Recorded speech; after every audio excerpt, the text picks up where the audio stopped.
শেখ হাসিনার বক্তব্য প্রচার নিয়ে কড়া বার্তা দিয়েছেন হাসনাত আব্দুল্লাহ। এর আগে 5 ফেব্রুয়ারি বাংলাদেশের ছাত্র সমাজের উদ্দেশ্যে লাইভে কথা বলবেন শেখ হাসিনা, এমন ঘোষণা আসে। নিষিদ্ধ ছাত্র সংগঠন ছাত্রলীগের ভেরিফাইড ফেসবুক পেজে এই তথ্য জানানো হয়। সেই লাইভ প্রসঙ্গেই হুঁশিয়ারি দিয়েছেন বৈষম্য বিরোধী ছাত্র আন্দোলনের এই সমন্বয়ক।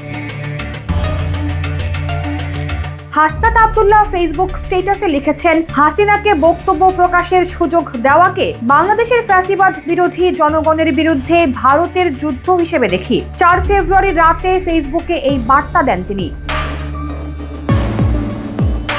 পাশাপাশি 5 ফেব্রুয়ারি বৈষম্য বিরোধী ছাত্র আন্দোলনের ভেরিফাইড ফেসবুক পেজ থেকে দেওয়া আরেক স্ট্যাটাসে বলা হয়, যেসব মিডিয়া হাসিনার বার্তা প্রচারের দুঃসাহসিকতা দেখাবে তাদেরকে আমরা জাতীয় দালাল হিসেবে চিহ্নিত করব।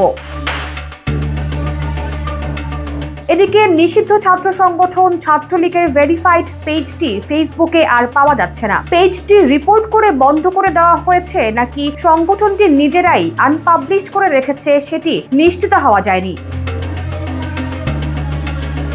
5 ফেব্রুয়ারি শেখ হাসিনার পতনের 6 মাস পূর্ণ হচ্ছে। ঠিক 6 মাস আগে 2024-এর 5 আগস্ট গণ অভ্যুত্থানে তোপের মুখে ভারতে আশ্রয় নেন তিনি। সেই থেকে ভারতেই আছেন। ভারত থেকেই বিভিন্ন সময় আওয়ামী লীগের নেতাকর্মীদের সাথে ফোনালাপে যুক্ত ছিলেন এবং বাংলাদেশ নিয়ে এর আগেও নানান সময়ে বক্তব্য দিয়েছেন।